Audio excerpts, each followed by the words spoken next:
Assalamualaikum warahmatullahi wabarakatuh. Perkenalkan, kami dari kelompok 3 yang beranggotakan saya sendiri Zulfa Salsabila dan teman saya Mbak Megananda dan Mas Abdul Razak yang bertemakan moderasi beragama dalam berbangsa dengan judul Radikalisme di Indonesia. Sebelum itu, mari kita ketahui terlebih dahulu apa itu moderasi beragama dalam berbangsa, yakni sebuah prinsip yang dimana untuk menciptakan keharmonisan dan sikap toleransi antar pemeluk agama yang ada di Indonesia yang memiliki keyakinan berbeda-beda. Nah, dengan sikap toleransi tersebut dapat mencegah seseorang dari sikap ekstremisme atau terlalu condong ke kanan ataupun ke kiri. Dan dengan sikap toleransi tersebut juga dapat mencegah konflik yang dapat merusak kestabilan dalam kehidupan bersosial di masyarakat. Seperti prinsip dalam tasawuf tawasud, yaitu tasamuh yang berarti toleransi, yakni sikap saling menghargai, menghormati antar suku, bangsa, budaya, dan lainnya, yang dimana sama halnya dengan negara Indonesia ini, yakni dikenal sebagai negara multikultural, yakni negara yang memiliki beraneka-ragaman seperti budaya, bahasa, suku, dan lain sebagainya. Seperti halnya dalam Quran surat Al-Hujurat yang dimana Allah telah menjelaskan, Allah telah menciptakan manusia baik laki-laki ataupun perempuan dari berbagai suku dan bangsa-bangsa. Pengertian radikalisme dan liberalisme yaitu radikalisme merupakan paham atau aliran yang menginginkan perubahan atau pembaharuan sosial dan politik dengan cara kekerasan atau drastis.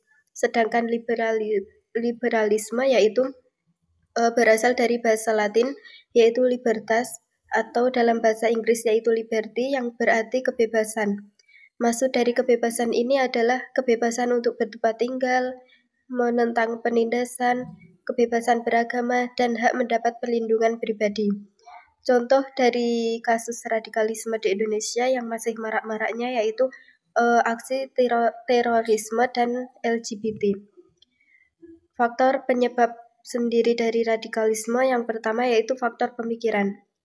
Radikalisme dapat muncul dan berkembang karena yakin jika segala sesuatunya harus diubah ke arah yang kelompoknya diinginkan, sekalipun harus menggunakan cara kekerasan untuk meraih tujuannya tersebut. Yang kedua yaitu faktor ekonomi. Dikarenakan manusia akan berusaha sekeras mungkin untuk memenuhi kebutuhan hidupnya, termasuk menyebarkan suatu paham atau ideologi dengan cara kekerasan. Yang ketiga yaitu faktor politik.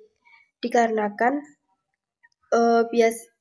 ketika sekelompok orang merasa pemerintah negara tidak adil kepada rakyatnya atau hanya memperhatikan segelintir kelompok saja. Cara mencegah terjadinya radikalisme dan liberalisme yang pertama yaitu menjaga persatuan dan kesatuan serta mendukung aksi perdamaian. Yang kedua, bersilaturahmi dengan banyak kalangan supaya tidak mudah terpengaruh dengan bentuk ajaran radikalisme. Yang ketiga, banyak membaca referensi untuk menghindarkan diri dari berpikir sempit. Yang keempat, menyaring informasi yang didapat.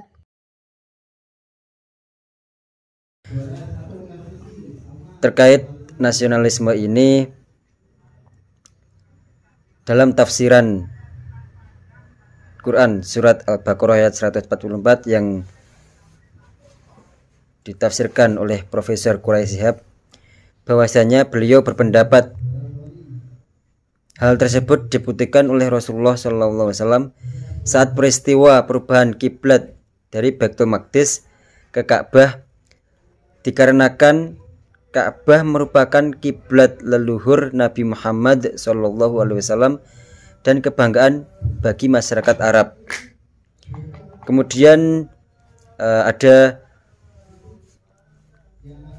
ayat lain yang menguatkan yang tercantum dalam kitab tafsir Al-Maraghi, di mana disebutkan adanya pemindahan arah kiblat dari Baitul Maqdis menuju Masjidil Haram merupakan penjelasan bahwa kecintaan pada tanah air dibuktikan dengan perbuatan serta apa yang telah seseorang berikan kepada tanah air, karena menjadi suatu keharusan bagi umat Islam mencintai tanah kelahirannya, menjunjung tinggi martabat tanah air tersebut.